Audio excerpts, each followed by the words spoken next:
эзэн таныг ойлгох Монголд 100% дамжуулан орчуулахад туслаач. Аврагч эзэн Есүсийн нэрээр залбирч байна. Өнөөдөр 1-р хаад номын 19-ийг уншина. 아합이 엘리야의 무릇한 일과 그가 어떻게 모든 선지자를 불러 죽인 것을 이세벨에게 고하니 이세벨이 사자를 엘리야에게 보내 이르되 내가 내일 이맘때에 내 생명으로 저 사람을 위하여 만약에 그들에게 버림에 들고 이들 작정한 승들에게 아합은 이세벨에게 무시하는 일적지 그가 이세벨이 엘리야도 위해 혈비 말아주기 이들 진이에게 그들의 이수도 지내는 시고 후보도 오르나마의 시크 무리의 우리가 그치를지 엘리야 아이 무슨 아니라고 가르쳤던 이유다 다리아를 들어 밀시바도 이러 근데 우리 자체일 때 간결로 내가 또 주고 와서 서토에 내가 파송이 벌써 그래 우리 무슨 어떤 것이다 이제 이제 국도에서 늘 틀린 모이도 어떤 미니가 왔지 그치죠 그래 파송이 너 했대 온도 하여튼 이건 되게 좋은 거지 버스 이제 엘리야 하루보다 돈이 더 많을 때 파송 주도 못들 이제 있으면 왔다고 쓰겠지 그래 이제 우차다 약해 이제 그래 이제 보다 이제 돈 도지 버스 어디 있죠 오천만 이나 이다 진이 그때 빈도 흔디 그래 버스 어디 있죠 그 가면 제일 또 주고 그래 주신 어디 뭐 거래도 옆에 엘리야 근데 아무 있다 주니 그거 이제 그 돈이 이제 돈 엘리야 제인데 여기 들어갈 때 그래 미 똑똑히 뭐 하는 진짜 맛이 들어 있어 이스라엘 부모님 그니 그래 그렇죠 그니 그렇게 시리노 딩고라 그니 시도 시대 이들 잡증 맞습니다 어떤 감성 베이비 밑에 그때 미니아미가 아무리 돌다 아마 해줘 이주죠 엘리야 허리 빛 이제 가치리데 오히려 이제 운동 속도 이제 진짜 아무튼 이제 가져가는 거 아서 효치대서 이제 뭐 오직 소지 하동대 기술 모두 좀 먹지 그 세션 것도 이제 말씀 거예요 세션 건 어찌 따라 가다 그렇게 먹지 들어가다 그렇게 먹지 이제 말씀 거예요 가다 그렇게 따라 가다 먹지 이제 가다 말씀 거예요 그러면 가다 따라 아무 건 홍보도 가자 얘기야 들도 그 소스 먹지 노래 누구 알아 아버님은 같이 덕서 아래도 또 집에 돈들이 얘기야 저인데 여기 저런데 얘기야 미 똑똑히 뭐 하는데 맛있게 드세요 이스라엘 후보들 다니 그래 그렇지 다니 다시 시리노 된 거라지 다니 시도 시대 이들 잡증 맞습니다 어떤 감성 베이비 밑에 그때 미니아미가 그냥 돌다 아마 해줘 이주죠 이제 또 다마스킨 들로 역사마라 보츠 제 하자이기게 아람이 가나 통일은 버스거죠 오늘 임시 후 이후가 이스라엘 가나 통일 버스죠 버스 아기 미칼라긴 샤바팅 후 이기 시작 우리 결혼도 이슈도 기체 통일 버스거죠 가자이기 일대세 독승 후 이후긴 갔다 오지 우하거죠 이후긴 일대세 독승 후 이기 시작인 갔다 오지 우하거죠 그래서 바르도 옥백석 되고 뭔가 듣니 아마 통일 군세부이 더 범인도 우리 이스라엘 기대 기자이도 이기 시작 얘기야 아버지도 얘기야 팀내 수도 샤바팅 후 이기 시작 번쩍라 그리고 이때 이기 시작 오르다 아무리 허석을 덕배가 하듯이 오르 아무리 허석을 가라서 남녀 집에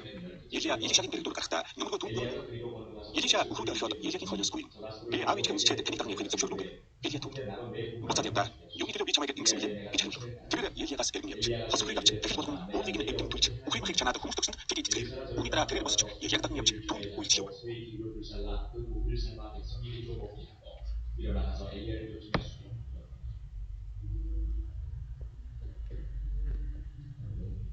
아멘.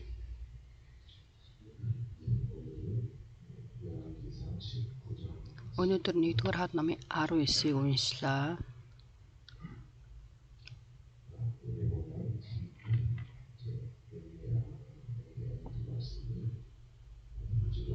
За энэ дээр бол Илиягийн хийсэн бүхий зүйлүүд бол тодорхой гарч байна. Илия 18 дугаар бүлэг дээр Баалд мөрөгдөг 400 иш үзүүлэгч болон мөн хааны өмнө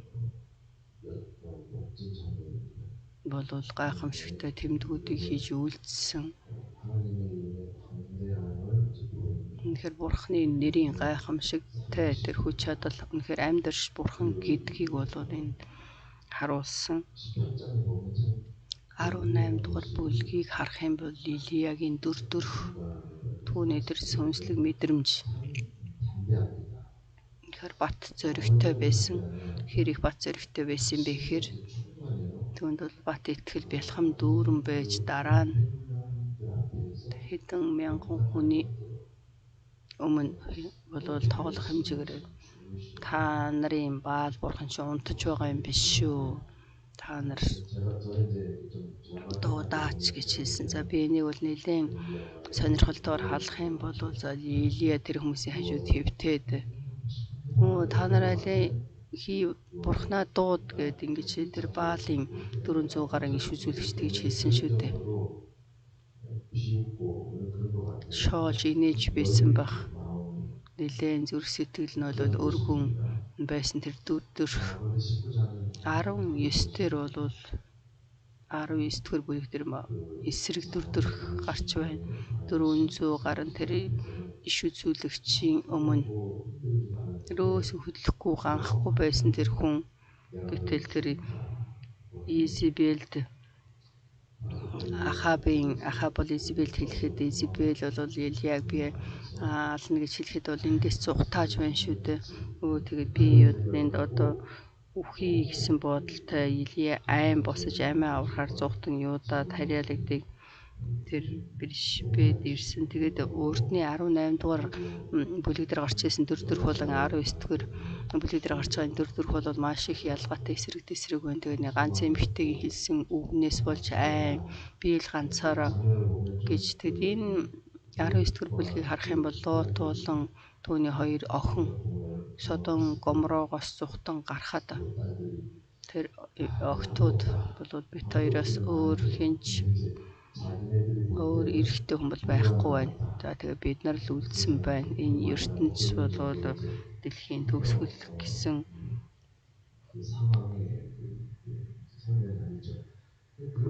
тийм бодолтой байсан гэж буруу бодсон Илиягийн хувьд ч гэсэн би ганцаараа үлдсэн өөр иш үзүүлэх алга би өгсөн дээр гэж бодож байна. Тэгтэл бурхан болохоор тийм үү чи хөсөж जैन тэгвэл үхэ гэж бол хэлээгүй шүү дээ. Харин бурханы хувьд ч гэсэн бидний сул дорой байдлыг бодод мэдэхгүй бурхан биш ээ. Харин тэр тал дээр бурхан бодвол ойлгож жинхэнэ бурхан маань бүхэл нөхцөл байдлыг бол харна. 19 дугаар бүлэг дээр Илия бол сул дорой Илиягийн сул доройг бид нар бол харж байна. 19 дугаар бүлгийг харах юм бол эзний удирдагч хүмүүс 19-ийг дугаар бүлгийг харахтаа эндээс бол бас нэлээд хүч авдаг. Тэр шалтгаан нь юу вэ гэхээр хичнээн бид нар бэлхам дүүрэн байсан ч гэсэн хин ч гэсэн хүний зүрх сэтгэл дээр сул дорой тийм байдал байдаг. Тэгээ заримдаа бид нар бол гайхмаар ийм үед би үнэхээр бац зөрөгтэй байсан гэж бодох боловч жижигхэн зүйлд бол бас хөдлөх үе байдаг. Хичнээн бид нар ариун сүнсээр дүүрэн байж хүчтэй байсан ч гэсэн бүгд хүн бахад байгаа сул дорой тэр цаг үеуд бол байдаг. Тэгэхээр бид нар бие биенийг харахтаа ахлагч, үйлчлэгч, пастор яагаад ийм зүйлүүд бодож байна гэх тийм үеуд байдаг шүү дээ. Тэглээ гэд үргэлж тийм гэж бол хэлж байгаа юм биш. Гэхдээ бид нар Есүсийн цус байхгүйгээр ариун сүнсний бэлхам дүүрэл үгүйгээр ариун сүнсний бэлэг авьяасууд үгүйгээр үг байхгүй бол бүгд адилхан. Энд бол хэн тэр илүү энэ илүү тэр бол Христэд итгэдэг хүн биш ч гэсэн тэр бол гайхамшигтай хүн гэж бол байхгүй. Есүс байхгүйгээр бид нар бол гайхамшигтай хүмүүс болж чадахгүй. Есүсийн ивэл бидэнд хэрэгтэй. Жохон ч гэсэн ганх юм бол бид нар яг энэ Илияшаг өдөр төрхтэй болно. Заримдаа биднэрт бол хүчтэй юм хэрэгтэй болдог. Бурхан бол энэ Илияг бол хэрээгээр дамжуулаад хоололж тэнгэр элчийг илгээж тэнд талах усаар бол хангаж байна шүү дээ.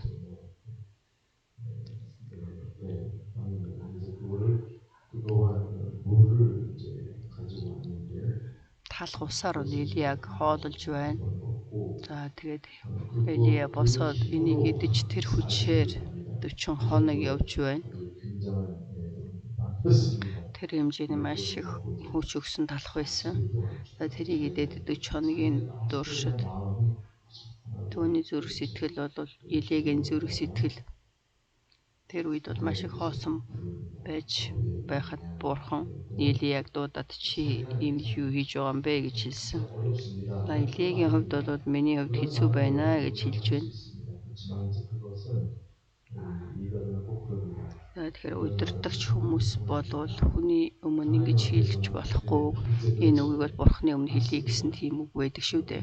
Тийм ээ, удирдахч хүмүүсийн өмнө би өчигдөр сандарсан, би өчигдөр сорилтонд орсон гэж удирдахчаар зогсохгүй.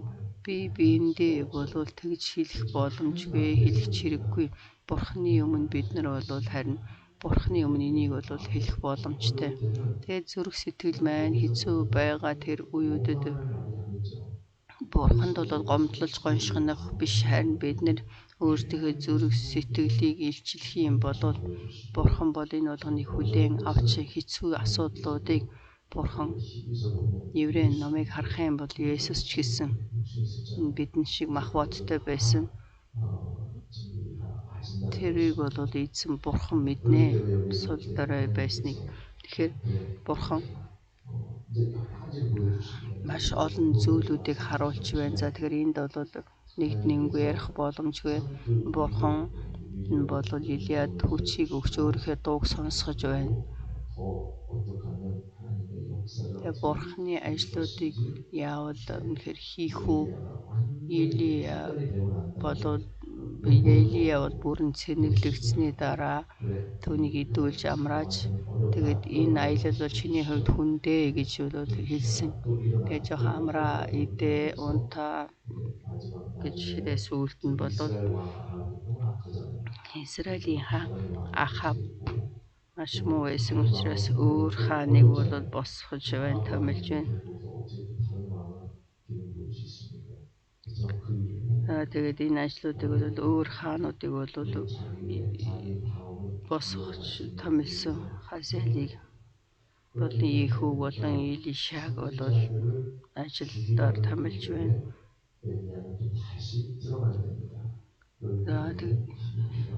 Илиягийн хувьд зоригтой сүнслэг мэдрэмж маш их хэрэгтэй байсан учраас Бурхан өгөө өгч байна. Тэгэхээр бид нар энэ үгийг хараад эзний удирдагч хүний талаар эзний удирдагч хүмүүсийн энэ үгээр дамжуулаад маш их хүч авдаг боловч зөвхөн эзний удирдагч хүнээр зогсохгүй бүгд адилхан. Тэгэхээр бид нар энэ үгийг хараад бие бинийгээ ойлгож, бие бинийгээ ойлгуулж, бие биендээ хүчийг өгч Бурхан бидэнд бас хүч өгдөг гэсэн үгийг мэдхийг хүсэж байна. Бурхан хэн нэгнийг илгээж энэ дээр болохоор Тэнгэр элчийг илгээж илээгээр Илияг бол хижээж байна. Харин одоо болвол Бурхан хэн нэгнийг илгээж байна, хүнийг илгээж байна. Хэн нэгэн хүнийг илгээж бидний үнэхээр санаж бодоогүй тэр зүйлүүдийг бол Бурхан хийж үлддэг. Тэгэхээр энийг бид нар үзэж мэдэж ойлгож дахиж цэник авч эзний ажлыг хийх хэрэгтэй. Амен. Тэгэхээр бид нар үргэлж Бурханы хүч чадлыг хүлээн авч Бурханаас үнэхээр тэр тусламжуудыг авч байх хэрэгтэй. Бурхан Тэнгэр элчээ илгээж мөн хоололж Илияг мөн амрааж тэгээ дараа нь хамгийн гол чухал зүйл нь бол Бурхан өөрийнхөө дуу хоолойг сонсгосон. Бид нар ч гэсэн мөн адилхан бидний цэник хаанаас ирдэг вэ? Бүгд хэрэгтэй. Тэгээд амарч бол аялж амттай хоолж идэх хэрэгтэй.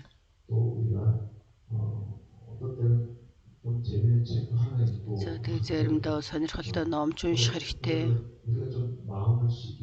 Бид нарын зүрх сэтгэлээ амраахын тулд ингэж шийдэх цаг үед байдаг. Тэгээд түүгээр бид нар цэнийг аваад зогсохгүй. Зарим хүмүүс болохоор аяллаар гоё амраад ирлээ. Тэгэх юм бол гоё цэнийг авлаа. Тэгэхээр энэ махбодтой хүмүүсүүд хэрэгтэй. Гэтэ энэ удаа бол Иммануэль цуглаан үйлчлэгч нарыг бол томилсон байгаа. За Орос хүмүүст зориулаад өчигдөр бол орой хийсэн байгаа. За 2 дахь цаг. За 1 дахь өдөр бол Солонгос хүмүүст, 4 дахь өдөр нь Орос хүмүүст хийдэг байгаа. Сургалт Zoom-ээр хийдэг байгаа. Zoom-ээр бүх зүйлийг хийж байгаа учраас урд нь сүмд цуглаж хийдэг байсан. За тэгээд тэнд бол үйлчлэлийг авсан хүмүүс жинхэнэ итгэж хүн гэж ямар хүн байх вэ гэдгийг бол зааж байгаа. За энэ ертөнцийн тоглоом гэж байна. За биднэрт бол хүч өгж байгаа тоглоом байна. Тэгэхээр тоглоом гэж хэлэхээр сонирн байна. За энэ ертөнцид зөөс биднэрт бас авах цэнэгч гэж байна. Тэгэхээр энэ болгоныг биднэрт бас биднэрт саад болох зүйлүүд чинь. Тэгэхээр энэ болгоныг бид нар маш их ялгаж салгаж хийх хэрэгтэй. Энэ болгоныг өчигдөр бол бид нар ярьсан. тэрийн ертөнцид бид нарт бас бол цэнийг өгдөг зүйлүүд байдаг. Тэгээ бид нар ертөнцид бол тойрч явж байгаад гэртээ очих юм бол сайхан амар тайван байдаг шүү дээ. Тэгээ хамгийн сүүлд нь үргэлж бид нар сүнсээр бол үргэлж бид нар цэнийг сүнс маань үргэлж цэнийг авч явах хэрэгтэй. Бурхны үг байхгүй байх юм бол ерөөсөө бид нар бол цэнийг авч чадахгүй. За би бол сайхан хамтдаа хоол идлээ. Би юм хэцүү байна. Европоор жоо аяллаар яваад ирэх үү. Тийм энэ болгон зүгээр гэсэн ч гэсэн бид нарын хийх ёстой зүйл, заавал хийх ёстой зүйл Бурхны дууг сонсох хэрэгтэй. Бурхны үгийг сонсох хэрэгтэй. Тэр үг миний дотор ам болох хэрэгтэй. Амен. Энэ байхгүй байх юм бол дахиад Бурхны өмнө бид нар ажиллаж чадахгүй. Бурхан ингэж цэнгэлж байгаа шалтгаан нь Илияг дахиж явуулах хэрэгтэй. Өшөө хийх ажил байна. Баалын иш үзүүлэгчдийг алсан. Энэ бол хэцүү байсан ч гэсэн Ахаб Изебел байна. Тэд нар бол хаан болон хааны хатан байсан. Тэгээд тэр цаг үед бол өөр хааныг дослох хэрэгтэй байна. Тэгтлээ. Илияг бол хэрвээ мэдэх юм бол алан шүү дээ. За тэгээд өөрийнхөө оронд Илишаг иш үзүүлэгчээр томилж цэнгэлж байж. За тэгээд хамгийн чухал нь бол Христ итгэдэг хүний хувьд бол сүнсээр цэнийг авах хэрэгтэй. За тэгээд ертөнцид бол бид нарын хийх ёстой зүйл гэдэг нь үргэлж сүнсээр өөрийн залбирлаар дамжуулан 3 дахь оройны залбирал, 5 дахь оройны залбирал, эзний өдрийн залбирал, өргөл мөрлөөр дамжуулаад дахиж буцаж эзэн дээр ирэх хэрэгтэй. Тэгээ би энд бол зарим хүмүүс болохоор эзний өдрөл цэнийг авдаг хүмүүс байдаг. Эзний өдрийн номлол маш сайхан гэдэг. Харин манай сүм чуулганд бол өөрийн залбирлаас эхлээд 2 дахь 3 дахь 5 дахь эзний өдрийн мөргөл гэж байна. Тэгэхээр тэр хүн номлол болгон тухайн үедээ бол тухайн үедээ өөр үүдэг. Тэр тэтгэл мөргөлөөр дамжуулаад дахиж цэнийг авахын төлөө цэниглэж тэгээд тэр хүн тэтгэл мөргөлийн тэр дотор ивэлийг бол бид нар өөртөө зүрх сэтгэлийг нээж өөрийгөө цэниглэх хэрэгтэй. Бурхан бол ямар ч нөхцөл байдалд бол ажилдаг Бурхан. Тэгээ Бурхан өөрт нь бол Илиягийн үед Тэнгэрээс гал гаргаж байна. За энийг харахад бол гинт хүчтэй салхи байсан байна, газар хөдлөлт байсан байна. Маш олон зүйлүүд энэ дэр гарч байгаа ч гэсэн бас өөр арга барилуд байна гэдэг. За тэгээд чимээгүй хүн шиг тэр Бурхан өөрийнхөө дуугаар бол Илияг цэнгэлж байна. Тэгэхээр эзний өдөр бол маш олон Бурханы үгийг номлож байгаа учраас тэрийг бол бид нар сонсох хэрэгтэй. Тэгэхээр Бурхан бидний зүрх сэтгэл хийж дуу сонсохыг мэдэхгүй. Гэхдээ бид нар бол хийх хэрэгтэй. Миний хувьд анх өөрийн зөвлөлийг хийцүү байсан. Итгэлийн амьдрал гэдэг маань шин зүйлүүдийг хийнэ гэдэг маань хэцүү. Ямар нэгэн зүйлийг эхлүүлэх юм бол эцсээ хүртэл явах хэрэгтэй. Тэгэхээр нэг зүйл хийхэд бол зүгээр 2 зүйлийг хийх юм бол 3 4 зүйлийг хийх юм бол тэр хэмжээгээр цаг орж тэр хэмжээгээр бас хэцүү. За өөрийн залбирлыг эхлэхэд ч гэсэн эхлээд бол хэцүү байсан. Харин явах тусам өөрийн залбирлаар дамжуулаад би ивэл авах тэр үеуд бол маш их байсан. Би бол энэ жирээсээ гойртойгоо харин эзний өдрийн мөргөл, эзний өдрийн номлол бол маш их номлон, маш олон талаас нь харж бэлдэнэ. Харин өөрийн залбирал гэдэг маань бол анхаарахгүй байна гэж хэлж байгаа юм биш ээ. Тэг өдрөө болгон байгаа өөрийн залбирал гэсэн тийм зүрх сэтгэл өөрийн залбирлаар дамжуулаад би бол маш их ивэл авч байсан. Тэгэхээр бид нар үнэхээр ингэж найдаагүй, гортойгүй үед Бурхан бол гайхамшигтай ажилдаг. Илия бол тэр Илиягийн үед тэр газар хөдлөж байхад хүнс маш их хүчтэй салхи За чулуунууд өдөр салхинд хийж байхад тэгэхээр Бурхны агуу хүч чадал энэ дотор байна уу гэтэл байхгүй байсан шүү дээ. Тэгэхээр бидний ингэж найдаж гордох үед бол Бурханы тэр дуу хоолой тэнд байхгүй байсан. За би тэгээд 2 дахь өдрийн энэ чоны тэр номлол бол миний хувьд хэцүү байсан. За тэр бол миний сул дорой байдал байсан.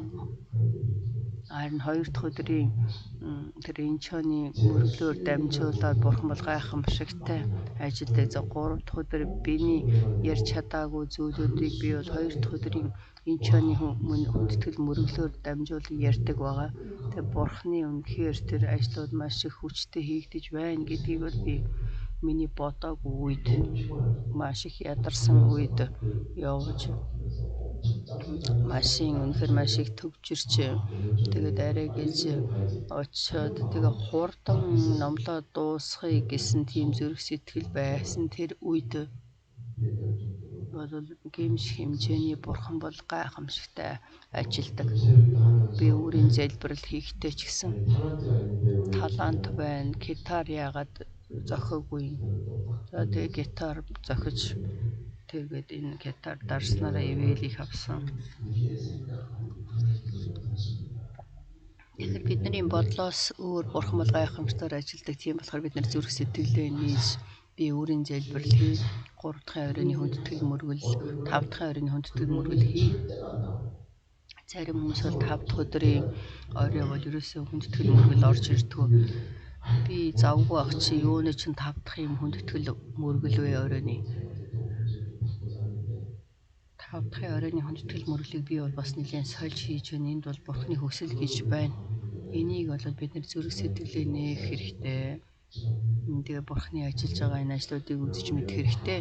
Тэгэхээр бид нар үргэлж хинч гэсэн сул дорой байх боломжтой ч бид нар унж босож байгаа тэр цаг үед байна. Тийм цаг үед ч гэсэн бид нар Бурханы өмнө босож ирэх хэрэгтэй. Тэгээд энийг харах юм бол Илия дахиж Бурхан руу ирнэ гэдэг маань 40 хоногийн туршид. Энэ дээр бол Илиягийн хувьд бол юунаас болсон бэ? Ганцхан тэр хүний Израилийн үгнээс болоод 400 иш үзүүлэгч Баалын иш үзүүлэгчийг алсан. Ахаб болохоор Илия гэж тэгэх бах гэтэл Ахаб болохоор тэгээгүй байхгүй болсон. Тэгээд тэр хатаа хааныхаа хойно зогсоод тэгээд өөрийн босгоно гэж бодсон. Харин өөрийн ална гэхэд бол энд шокнд орж ямар зүйл болсныг мэдэхгүй Илияг бол Ахаб ална гэж байна шүү дээ. Тэгэхээр Ахаб ихнэр ална гэж байна. Тэгэхээр бид нар ч гэсэн мөн буцаж Бурхан дээр ирэх хэрэгтэй. Тэгэхээр бол Бурхан сайн өдөртнө. Бурхан сайн өдөрдүүлж Бурхан яаж ажиллахыг мэдэхгүй. Тэгэхээр бид нар зүрх сэтгэлээ хүндэтгэл мөргөл үнэхээр заавал хийж эзний өмнө цэнийг авах хэрэгтэй. Сүнсээрээ бол заавал